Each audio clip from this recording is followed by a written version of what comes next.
Hello, नमस्कार दोस्तों। Success point study अब चैनल में आपका हार्दिक स्वागत है। जैसे कल अपन जिक्र कर रहे थे ग्रहों ग्रहों की बात हो गई। अब उसके बाद बताया था आपको उल्का पिंड, क्या समझाया था? उल्का पिंड।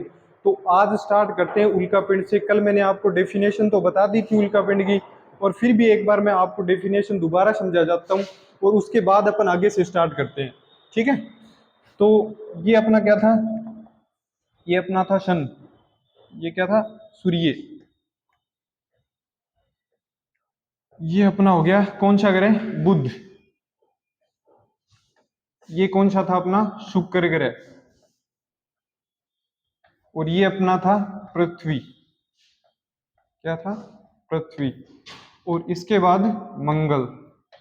और मंगल ग्रह के बाद क्या थे? छोटे छोटे क्षुद्र ग्रह। क्या थे? छोटे छोटे क्षुद्र ग्रह। इनको क्या बोलते हैं? क्षुद्र ग्रह। अब अपन ने यहां से उल्का पिंड की डेफिनेशन पढ़ी थी कि ये जो उल्का पिंड है ये इनके करीब कैसे आएंगे? जब मंगल ग्रह इसकी परिक्रमा करेगा तो एक मोमेंट ऐसा आएगा जब ये इनके नजदीक आ जाएगा। जैसे यहाँ सबसे ज्यादा नजदीक है, यहाँ ले लिया। पर जब इसके नजदीक आ जाएगा तो ये इसको आकर्षित करेगा। क्या करेगा? इसको आकर्षित करेगा अपनी ओर।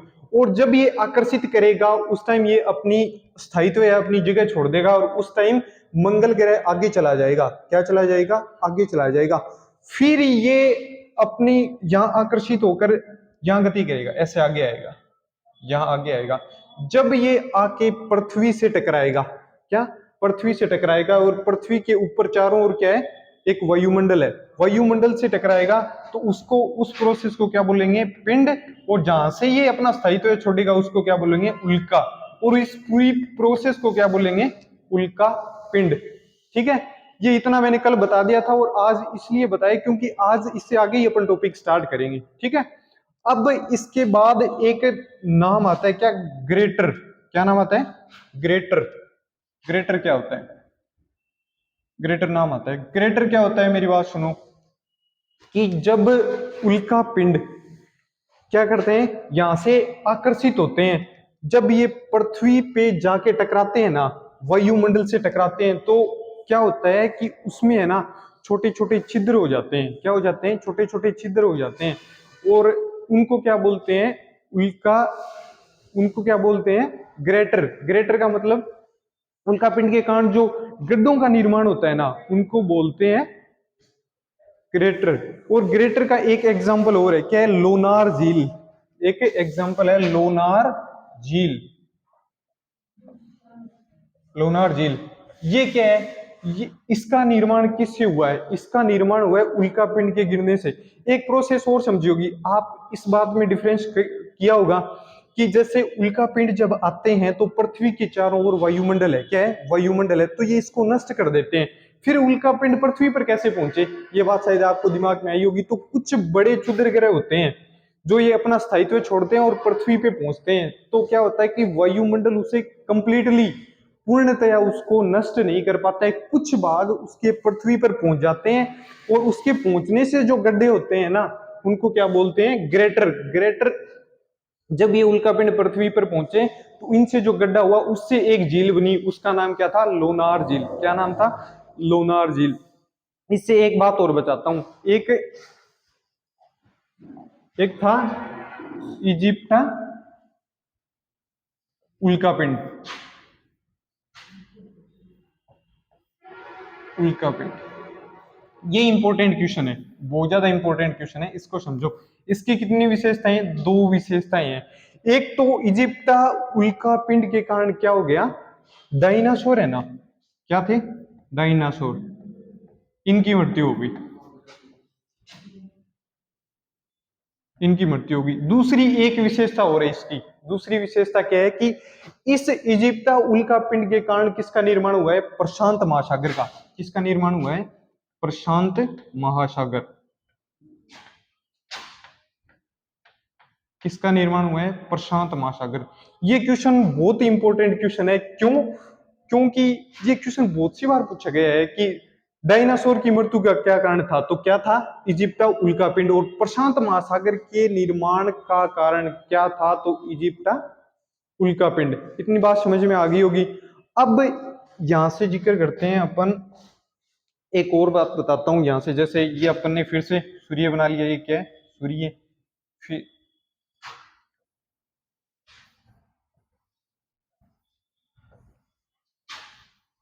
अब देखो ये कौन सा ग्रह हो गया, ये हो गया बुध ग्रह। कौन सा? बुध। ये कौन सा हो गया? शुक्र। कौन सा ग्रह ये? शुक्र। ये अपना क्या है? पृथ्वी। पृथ्वी। ये कौन सा है? मंगल ग्रह। मंगल ग्रह। प्रोसेस सारे सारे ऐसे ही होंगे, बस इनमें थोड़ा थोड़ा डिफरेंस है। आप अगर आराम से समझोगे और एक दो बार रिपीट कर लोगे ना, तो आराम से समझ में आ जाएगा। सेम वही प्रोसेस इसमें होगी। क्या होगी? समझो इसमें। इसमें क्या होगा कि ये जितने भी उल्का पिंड भी बोल सकते हैं इनको, या क्षुद्र ग्रह, क्योंकि क्षुद्र ग्रह ही आगे जाके क्या बन जाते हैं?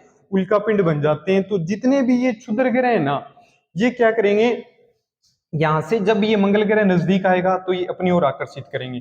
करेंगे तो तब ये यहां से जैसे यहां पहुंच गए, फिर यहां पहुंच गए, मंगल ग्रह क्या हो गया? आगे चला गया। अब ये जब पृथ्वी से यहां से, ये मानो ये यहां आ गई, ये जब पृथ्वी से टकराएंगे तो पृथ्वी घूर्णन कैसे करती है? पृथ्वी घूर्णन कर रही है ऐसे, ठीक है। तो जब ये यहां टकराएंगे तो ये कुछ उल्का पिंड ऐसे चले जाएंगे और कुछ नीचे की ओर चले जाएंगे। एक बात बताओ आप, जब जिस दिशा में पृथ्वी गति कर रही है, घूर्णन कर रही है, और उसी की सिमिलर जब ये क्षुद्र ग्रह आके टकराएंगे और उसी के साथ गति करेंगे, तो गति तो तेज होगी, ये तो कॉमन सी बात है। और वो गति कितनी होगी? 72 किलोमीटर पर सेकंड, ठीक है। ये इसकी गति होगी 72 किलोमीटर प्रति सेकंड, ठीक है। और इस प्रोसेस को क्या बोलेंगे? उल्का। ये बात मैं पहले ही बता चुका हूं आपको कि इसको क्या बोलेंगे? उल्का। अब जब ये टकरा के कुछ भाग नीचे आएगा, कुछ भाग इसके नीचे आएंगे, तो ये क्या होगा कि पृथ्वी तो गति कैसे कर रही है? ऐसे, और ये ऐसे गति कर रहे हैं, मतलब ओपोजिट गति होगी। क्या होगी? ओपोजिट होगी। ओपोजिट होगी तो ये मानो कि सामने से पानी आ रहा है और अपन उसके सामने से तैर रहे हैं, तो क्या होगा? अपन को ज्यादा जोर आएगा, ठीक है। तो सेम वही सिस्टम है, अपनी गति कम हो जाएगी। इसी तरह अगर सामने से पृथ्वी ऐसे घूर्णन कर रही है और ये जो क्षुद्र कह रही है ऐसे टकरा रहे हैं, तो इसकी जो स्पीड होगी ना, उसकी कितनी स्पीड होगी? 12 किलोमीटर प्रति सेकंड। 12 किलोमीटर कितनी होगी? प्रति सेकंड। और इसको क्या बोलते हैं? इस प्रोसेस को क्या बोलते हैं? इसको बोलते हैं बोलाइट। क्या बोलते हैं? बोलाइट। बहुत ही इंपॉर्टेंट क्वेश्चन है, बहुत सी बार एग्जाम में पूछ लिया जाता है। तो ये यहां से इतनी बात समझ में आ गई, जब क्षुद्र ग्रह आके पृथ्वी से टकराते हैं, मंगल ग्रह आगे चला जाता है, तो जो जो क्षुद्र ग्रह ऊपर की ओर जाएंगे उनको उल्का बोल देंगे। उनकी स्पीड कितनी होगी? 72 किलोमीटर प्रति सेकंड। जो नीचे आएंगे उसको क्या बोल देंगे? बोलाइट। और उसकी स्पीड कितनी होगी? 12 किलोमीटर प्रति घंटा। यहां तक शायद आपको समझ में आ गया होगा। इससे आगे अपन जिक्र करेंगे जो उल्का पिंड है ना, उल्का पिंड के प्रभाव, इसके क्या क्या प्रभाव पड़ते हैं अपने पृथ्वी पे, ठीक है। और यहां से एक इंपॉर्टेंट क्वेश्चन बनता है, वो बहुत ही ज्यादा इंपॉर्टेंट क्वेश्चन है। आपने रेड रेन नाम सुना होगा, लाल वर्षा। क्या? लाल वर्षा। लाल वर्षा, इसको बोलते हैं रेड रेन। क्या बोलते हैं? Red rain. इसका भी एक रीजन मैं समझाता हूं। वही सेम प्रोसेसिंग होगी, जैसे ये अपना सूर्य हो गया, ये क्या हो गया अपना? सूर्य। ये बुध, शुक्र, पृथ्वी, मंगल, ये क्षुद्र ग्रह। ये क्या? क्षुद्र ग्रह। तो एक बात बताता हूं मैं आपको, जब ये पृथ्वी के पास आएंगे, क्या आएंगे? पृथ्वी के पास आएंगे, और ये जब वायुमंडल से टकराएंगे, तो ये नष्ट तो हो जाएंगे। मान लिए नष्ट होंगे, पर नष्ट होंगे तो ऐसे तो नहीं कि इसका कंप्लीट का कंप्लीट भाग है वो नष्ट हो जाएगा। तो इससे क्या होगा कि कुछ नष्ट होने के बाद जो भाग बनेगा वो लाल चूर्ण बनेगा। क्या बनेगा? लाल चूर्ण। लाल चूर्ण।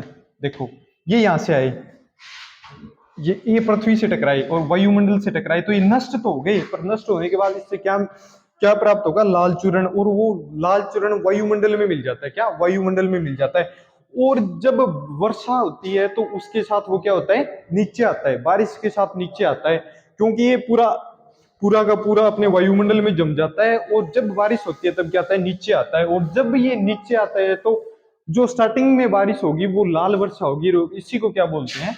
लाल वर्षा। इसी को ही लाल वर्षा बोलते हैं। अब इसकी डेफिनेशन सुनो, क्या होगा कि जब उल्का पिंड पृथ्वी के वायुमंडल से टकराते हैं तो नष्ट हो जाते हैं।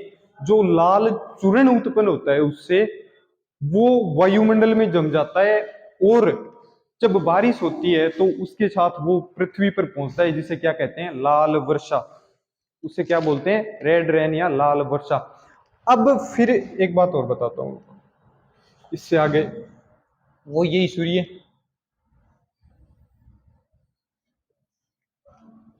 सेम वही प्रोसेसिंग, ये वही क्षुद्र ग्रह हो गए। जब ये यहां से चलेंगे और पृथ्वी से टकराएंगे, वायुमंडल से टकराएंगे, तो एक एक प्रोसेस और होगी उसमें। क्या होगी कि जब ये पृथ्वी से टकराएंगे तो क्या होगा कि उल्का पिंड इस वायुमंडल से टकराए, वायुमंडल से टकराए तो क्या होंगे, नष्ट होंगे। नष्ट होंगे तो इसमें क्या होगी, एक ज्वाला उत्पन्न होगी, जलेंगे ये, ठीक है। और जलने से क्या होगा, वायुमंडल का तापमान बढ़ जाएगा। क्या हो जाएगा, तापमान बढ़ जाएगा। भाई नॉर्मल सी बात है, जब ये क्षुद्र ग्रह वायुमंडल के करीब आएंगे तो इससे टकराएंगे, टकराने के बाद क्या होगा कि इससे ज्वाला उत्पन्न होगी, ज्वाला उत्पन्न होगी तो क्या होगा, इसका तापमान बढ़ेगा। और इस तापमान बढ़ने को क्या कहते हैं, ग्लोबल वार्मिंग। ग्लोबल वार्मिंग बहुत इंपॉर्टेंट क्वेश्चन है। अगर आप प्रीवियस ईयर के अगर क्वेश्चन देखते हो तो उसमें लगभग एग्जाम में ये क्वेश्चन मिल जाएगा, ठीक है। ग्लोबल वार्मिंग क्या होती है, समझ में आ गया। क्षुद्र ग्रह जो वायुमंडल से टकराते हैं, टकराने के बाद जो उससे ज्वाला या जो जलने लगते हैं, तो इससे वायुमंडल का तापमान बढ़ जाता है। और तापमान बढ़ने की प्रोसेस को क्या कहते हैं, ग्लोबल वार्मिंग। क्या कहते हैं, ग्लोबल वार्मिंग। एक बात और बताता हूं मैं, ये तो यहां से इतना तो क्लियर हो गया कि ग्लोबल वार्मिंग क्या होती है, इतना समझ में आ गया होगा शायद आपको, है ना। अब आगे बात करते हैं अपन, जब ये फिर वही प्रोसेस है, पृथ्वी के पास आएंगे, वायुमंडल से टकराएंगे, तो कुछ तो ज्वाला उत्पन्न होगी और कुछ भाग जो पृथ्वी पे पहुंच जाएगा। क्या होगा, इसके कुछ उल्का पिंड का कुछ भाग जो पृथ्वी पे गिरेगा। इससे गिरने से क्या होगा, इसका द्रव्यमान बढ़ जाएगा। क्या होगा, इसका द्रव्यमान बढ़ जाएगा। इसका क्या होगा, इसका द्रव्यमान बढ़ जाएगा।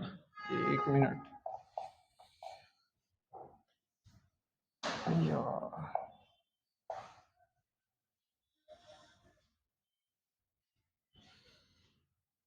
ये इसका द्रव्यमान बढ़ जाएगा। सिंपल सी बात है, अगर किसी वस्तु का द्रव्यमान बढ़ेगा तो उसका गुरुत्वाकर्षण बल भी बढ़ेगा। क्या होगा, गुरुत्वाकर्षण बल भी बढ़ेगा। अब देखो, यहां से इंपॉर्टेंट बात है, ध्यान से समझो। जब क्षुद्र ग्रह पृथ्वी से टकराएंगे, ये एक और ये है पृथ्वी, तीसरा होगा पृथ्वी, है ना, कोई ना, ये मान लो। जब पृथ्वी से टकराएंगे तो क्या होगा कि कुछ भाग, कुछ अवशेष पृथ्वी पे पहुंच जाएंगे वायुमंडल से टकरा के, और जिससे क्या होगा, पृथ्वी का द्रव्यमान बढ़ जाएगा। द्रव्यमान बढ़ जाएगा तो क्या होगा, गुरुत्वाकर्षण बल बढ़ेगा। गुरुत्वाकर्षण बल बढ़ेगा। अब इससे क्या है कि जब गुरुत्वाकर्षण बल बढ़ेगा तो इसकी घूर्णन की जो क्षमता है वो कम हो जाएगी। क्या होगी, घूर्णन की क्षमता कम हो जाएगी। तो इससे एक है कि 900 मिलियन वर्ष पहले, 900 मिलियन वर्ष पहले क्या था कि पृथ्वी घूर्णन करती थी, उसमें कितना समय लगता था, 18 घंटे। मतलब दिन का टाइम 18 घंटे होता था, और वर्तमान में कितना टाइम लगता है, 24 घंटे। वर्तमान में जो समय लगता है वो है 24 घंटे। ये क्यों पड़ा है, ये समझो। इसका रीजन ये है कि जब द्रव्यमान बढ़ेगा तो गुरुत्वाकर्षण बल बढ़ेगा, गुरुत्वाकर्षण बल बढ़ेगा तब क्या होगा, पृथ्वी का घूर्णन कम होगा, घूर्णन कम होगा तो घूर्णन करने में टाइम ज्यादा लगेगा। और पहले क्या होता था कि द्रव्यमान कम था, धीरे धीरे जैसे जैसे पार्टिकल पृथ्वी पर पहुंचते हैं तो इसका द्रव्यमान बढ़ने लगा, बढ़ने लगा तो इसकी घूर्णन क्षमता कम हो गई। अगर घूर्णन क्षमता कम हो गई तो क्या होगा, इसका टाइम बढ़ जाएगा। मतलब ये अपनी घूर्णन घूर्णन करेगा, उसमें टाइम लगेगा ज्यादा। पहले जैसे 900 मिलियन वर्ष पहले कितना टाइम लगता था, 18 घंटे, और वर्तमान में दिन कितने घंटे का होता है, 24 घंटे का। ये बात बहुत ही ज्यादा इंपॉर्टेंट है, ध्यान रखना। अब इसका एक रीजन हो रहा है, 4100 वर्ष पहले, क्या, इसी का एक रीजन हुआ है 4100 वर्ष पहले, 41,000 है, सॉरी 41,000 वर्ष पहले क्या था कि पृथ्वी कितने डिग्री पे झुकी हुई थी, साढ़े 21 या 21 डिग्री पे झुकी हुई थी, ठीक है। और वर्तमान में यही भाग बढ़ के कितना हो गया 24 डिग्री, जो अपन क्या बोलते हैं कि 23.5 डिग्री समथिंग पे पृथ्वी झुकी हुई है। ये किसका कारण है? ये भी इसका द्रव्यमान बढ़ने का, गुरुत्वाकर्षण, और गुरुत्वाकर्षण के कारण क्या हो गया, घूर्णन कम हो गया। ये इसी का रीजन है। ये आपको आराम से समझ में आ गया, ये बहुत ही इंपॉर्टेंट क्वेश्चन है, इतना समझ में आ गया होगा आपको। इससे आगे अपन बात करते हैं धूमकेतु। अब बात करते हैं किसकी, अगला लेते हैं धूमकेतु। अब धूमकेतु समझो क्या होता है। धूमकेतु क्या होता है, ये देखो, एक मैंने पहले आपको एक प्रोसेस बताई थी। कौन सी प्रोसेस बताई थी? डबल स्टार थ्योरी, लिलिटन की बताया था एक। तो सेम वही सिस्टम है इसका, वहीं से इसकी डेफिनेशन निकल के आएगी, ठीक है। ये क्या था? सूर्य। ये क्या था? पहला तारा। और ये क्या था? दूसरा तारा, ठीक है। तो इससे क्या होगा कि जब ये विस्फोट करेगा तो इससे कुछ तो ग्रह निकल जाएंगे, ठीक है। कुछ छोटे छोटे उपग्रह निकल जाएंगे, ये मान लो उपग्रह हो गए। और कुछ बिल्कुल छोटे पार्ट होंगे जिनको क्या बोल देंगे अपन, क्षुद्र ग्रह बोल देंगे। ये पहले बताया था आपको। एक बात और बताओ, क्षुद्र ग्रह हो गए, लेकिन जब इसका कौन सा भाग बताया था, ब्लैक होल भाग इससे टकराएगा, गति करेगा, तो इसके जहां भी अपने इसके एरिया में आएगा तो इससे टकराएगा। सेम वही बात है, जब टकराएगा तो क्या होगा, ये नष्ट हो जाएगा। और नष्ट होने से जो जो भी डस्ट या जो भी धूल के कण या जो भी पार्टिकल होंगे, जो छोटे छोटे पार्टिकल बचेंगे, उसी को क्या बोलेंगे अपन, धूमकेतु। क्या बोलेंगे? धूमकेतु। धूमकेतु की सीधी सी डेफिनेशन क्या है कि जो धूल के कण होते हैं ना, धूल के कण होते हैं, उनको ही धूमकेतु बोलते हैं। धूल के कण आए कहां से, ये आपने समझ लिया होगा, क्योंकि ये जब सेकंड तारा ये विस्फोट करेगा तो लास्ट में किस में बदल जाएगा, ब्लैक होल में। और ब्लैक होल जब पहले वाले तारे से टकराएगा तो ये नष्ट हो जाएगा। नष्ट होने से जो डस्ट निकलेगी या धूल निकलेगी वो आसमान में ही रहती है, और उसको ही क्या बोलते हैं, धूमकेतु। उसे क्या बोलते हैं, धूमकेतु। ये तो आपको आराम से समझ में आ गया होगा। अब धूमकेतु की खोज किसने की, इसकी खोज की बात करते हैं। इसकी खोज किसने की? धूमकेतु की खोज की टाइको ने। किसने की? टाइको ने। टाइको ने की क्या की है, धूमकेतु की खोज की है। अब एक रीजन और है, धूमकेतु क्या होते हैं, चमकने लग जाते हैं, डस्ट है वो चमकने लग जाती है। एक बात और समझो, जैसे ये सूर्य है, ये क्या है, सूर्य। सूर्य है तो इसकी ये ग्रह ये भी परिक्रमा करेंगे, करेंगे। और इसके ये जैसे पृथ्वी है, पृथ्वी का उपग्रह चंद्रमा, ये भी इसकी परिक्रमा करेगा। ये यहाँ क्षुद्र ग्रह क्या है, क्षुद्र ग्रह, ये भी परिक्रमा करेंगे। और फिर इसके बाद जो बनता है इससे, वो क्या बनता है, धूमकेतु। क्या बचा, धूमकेतु। तो धूमकेतु भी इसकी परिक्रमा करता है। क्या, धूमकेतु भी सूर्य की परिक्रमा करता है। तो धूमकेतु जब सूर्य की परिक्रमा करता है तो जब सूर्य के नजदीक पहुंचता है तो इसका तापमान प्राप्त करके, किसका, सूर्य का तापमान प्राप्त करके चमकने लग जाता है, ठीक है। तो धूमकेतु चमकता कैसे है, चमकने का कारण यही है कि जब ये सूर्य की परिक्रमा करता है तो सूर्य के नजदीक आ जाता है और सूर्य का तापमान या उष्मा पाके ये चमकना स्टार्ट कर देता है। क्या, चमकना स्टार्ट कर देता है। और धूमकेतु की खोज किसने की, ये आपको बता ही दिया, किसने की, टाइको ने। अब एक दो बातें और हैं, मैं 2 3 या 4 धूमकेतु लिखवाऊंगा, उनकी विशेषताएं हैं कुछ। एक है पहला सेकी धूमकेतु। क्या है, सेकी धूमकेतु। सेकी धूमकेतु, इसकी विशेषता, ये क्वेश्चन भी बहुत बार पूछ लेता है, सेकु धूमकेतु की विशेषता क्या है कि ये दिन में दिखाई देता है। क्या, दिन में दिखाई देता है, दिन में दिखाई देता है। एक दूसरा है एरकी, क्या नाम है, एरकी धूमकेतु। ये क्या है, ये 3 साल बाद दिखाई देता है, 3 साल में दिखाई देता है, ठीक है। ये बात समझ में आ गई होगी। पहला कौन सा था, सेकी धूमकेतु, दूसरा था एरकी धूमकेतु। सेकी धूमकेतु क्या है, वो तो दिन में दिखाई देता है। एरकी धूमकेतु है वो क्या है, 3 साल बाद दिखाई देता है। एक धूमकेतु है हेली, क्या है, हेली धूमकेतु। हेली धूमकेतु क्या विशेषता है कि 76 साल बाद दिखाई देता है। कितने साल बाद, ये समझ में आ गया, ये कितने साल बाद दिखाई देता है, ये 76 साल बाद दिखाई देता है। एक है काहुटेक, क्या नाम है, काहुतेक, काहुतेक, काहुतेक धूमकेतु है, ये 7600 वर्ष बाद दिखाई देता है, वर्ष बाद दिखाई देता है। तो अपन ने चार धूमकेतु पढ़े हैं। पहले का नाम क्या था? सेकी, सेकी धूमकेतु दिन में दिखाई देता है। 2 नंबर क्या पढ़ा? एरकी, 2 नंबर क्या पढ़ा? एरकी, जो 3 साल बाद दिखाई देता है। 3 नंबर अपन ने क्या पढ़ा? हेली धूमकेतु, क्या पढ़ा? हेली धूमकेतु, जो कितने साल बाद दिखाई देता है? 76 साल बाद दिखाई देता है। और 4 नंबर अपन ने क्या क्या पढ़ा? काहुतेक, काहुतेक, जो कितने साल बाद दिखाई देता है? 7600 साल बाद दिखाई देता है। इतनी बात आपको समझ में आ गई होगी। अब बात करते हैं फिर आगे धूमकेतु। देखो धूमकेतु ऐसा होता है, पीछे से ऐसे,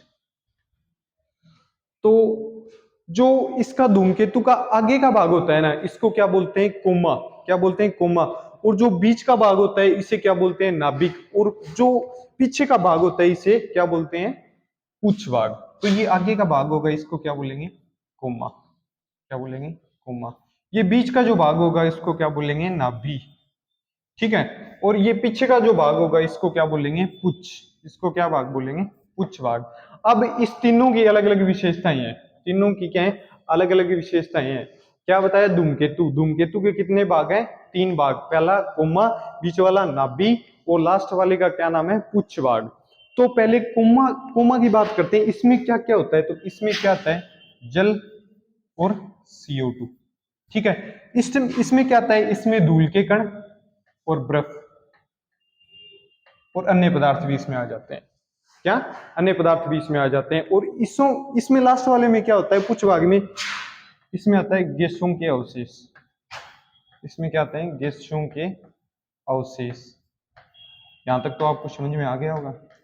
बहुत सी बार पूछ लेते हैं धूमकेतु के कितने भाग हैं? तो धूमकेतु के कितने भाग हुए? 3। पहला कोमा, दूसरा नाभि, तीसरा पुच्छ। कोमा भाग में जल और CO2 होते हैं, नाभि भाग में धूल और बर्फ हो गए, और उसके बाद पुच्छ भाग, पुच्छ भाग में क्या होता है? गैसों के अवशेष होते हैं। क्या होते हैं? गैसों के अवशेष होते हैं। अब इसके बाद एक बात और सुनो, एक और इंपॉर्टेंट बात है। इन दोनों में कंपैरिजन बताता हूं मैं आपको। आपने शुरू से सुनते आ रहे हैं 2 नाम, एक का नाम क्या है? घूर्णन, और एक का नाम क्या है? परिक्रमण। क्या है? घूर्णन। और दूसरे का क्या नाम था? परिक्रमण। इसमें डिफरेंस बताता हूं, बहुत से बच्चे इसमें कंफ्यूज हो जाते हैं। तो इन दोनों में डिफरेंस पता होना जरूरी है। क्या? डिफरेंस पता होना जरूरी है। अगर इसकी इंग्लिश में बात करें तो इसको रोटेशन बोलते हैं। क्या बोलते हैं इसको? रोटेशन। और इसको क्या बोलते हैं? रिवोल्यूशन। क्या बोलते हैं? रिवोल्यूशन, रिवोल्यूशन, ठीक है, इसको बोलते हैं रिवोल्यूशन। इन दोनों में क्या डिफरेंस होता है समझो, बहुत इंपॉर्टेंट क्वेश्चन है, कभी भी पूछा जा सकता है। जैसे पृथ्वी है, ये क्या हो गया? ये सूर्य। तो अपने 3 नंबर पे क्या आती है? पृथ्वी आती है। पृथ्वी 2 तरीके से घूम रही है। कैसे? 2 तरीके से घूम रही है। अगर ये अपने एक्स पे, ये क्या हो, ये अगर अपने एक्स पे घूम रही है, जैसे ये ऐसे घूम रही है, अपने एक्स पे चक्कर लगा रही है, तो इस प्रोसेस को क्या बोलेंगे? घूर्णन। इसको क्या बोलेंगे? घूर्णन। और जब पृथ्वी सूर्य का चक्कर लगा रही है, किसका? सूर्य का अगर चक्कर लगा रही है, तो उसको क्या बोलेंगे? परिक्रमण। क्या बोलेंगे? परिक्रमण। ये बात समझ में आ गई होगी आपकी। दोबारा समझो, घूर्णन क्या होता है? अगर कोई चीज या कोई वस्तु अपने एक्स पे घूम रही है तो उसको क्या बोलते हैं? घूर्णन। और परिक्रमण किसे कहते हैं? जो किसी और का चक्कर लगा रही हो। समझ रहे हो ये बात? अब पृथ्वी है वो सूर्य का चक्कर लगा रही है, उसे क्या बोलेंगे? परिक्रमण। और खुद अपने एक्स पे घूम रही है, उसको क्या बोलेंगे? घूर्णन। ये बात आपको आराम से समझ में आ गई होगी, बहुत इंपॉर्टेंट है ये बात। अब इसकी मैं 1-2 विशेषता बता देता हूं। घूर्णन, घूर्णन होता है, घूर्णन में कितना टाइम लगता है? 24 घंटे। कितना टाइम लगता है? 24 आवर। 24 घंटे में पृथ्वी अपना घूर्णन पूरा कर लेती है, ठीक है। अब रही बात इसमें परिक्रमण का बात, मतलब पृथ्वी सूर्य का चक्कर लगाने में कितना समय लेती है? तो 365 दिन। कितने होते हैं? 365 दिन। समझ में आ गया ये बात? अब इसकी क्या विशेषता है, घूर्णन की क्या विशेषता है, इसमें क्या होता है, दिन और रात होते हैं, क्या होते हैं, दिन व रात, क्योंकि 24 घंटे में दिन भी हो जाता है और 24 घंटे में रात भी हो जाती है। ठीक है, अब एक विशेषता और इसकी ज्वार भाटा उत्पन्न होता है, इससे क्या, इस प्रोसेस में क्या होता है, ज्वार भाटा उत्पन्न होता है।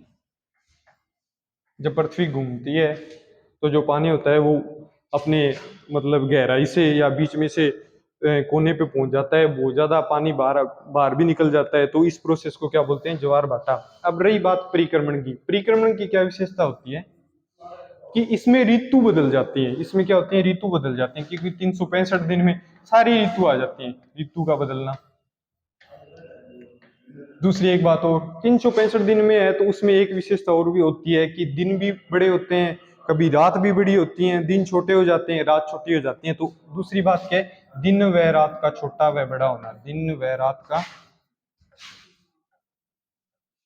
छोटा व बड़ा होना, छोटा व बड़ा होना। ठीक है, अब तीसरी एक विशेषता हो रही है इसकी, क्या विशेषता है, वो ये है कि ध्रुवों पर 6 महीने जब देखो ये परिक्रमा करती है तो सूर्य के नजदीक साउथ पोल या नॉर्थ पोल आता है तो 6 महीने दिन रहता हुआ है, 6 महीने क्या रहता है, दिन, और 6 महीने रात। क्या होता है, जब पृथ्वी अपना घूर्णन करती है तो सूर्य के नजदीक आती है, कभी साउथ पोल नजदीक नजदीक आता है, कभी नॉर्थ पोल नजदीक आता है, तो उस पे क्या होता है कि 6 महीने दिन रहता है और 6 महीने क्या होता है, रात रहती है। ठीक है, अब इसका एक रीजन और है भाई, एक तो रीजन हो गया कि 6 महीने दिन व 6 महीने रात किसके कारण रहते हैं, परिक्रमण के कारण, किसके कारण रहते हैं, परिक्रमण के कारण। और दूसरा रीजन क्या है, ये अपने एक्स पर झुकी हुई है, कितनी, एक्स पर झुकाव, झुकाव के कारण भी क्या होता है, जो ध्रुव होते हैं, जो पोल होते हैं, उनमें क्या होता है, 6 महीने दिन और 6 महीने रात। अब यहां से एक इंपॉर्टेंट क्वेश्चन बनता है, ये बहुत ज्यादा इंपॉर्टेंट क्वेश्चन है यहां से, कि 6 महीने दिन व 6 महीने रात होती है, ये किसका कारण है या क्या कारण है। तो एक ऑप्शन दे दे परिक्रमण, और कोई भी दे दे। क्या ऑप्शन में परिक्रमण ना मिले आपको तो क्या होगा, एक्स पर झुकाव के कारण भी 6 महीने दिन और 6 महीने रात होती है। वो कहां होती है, ध्रुवों पे, मतलब पोल पे। ठीक है, तो यहां तक आपको समझ में आ गया होगा। आज की क्लास में सिर्फ इतना ही, आगे पढ़ेंगे अपन कल। धन्यवाद।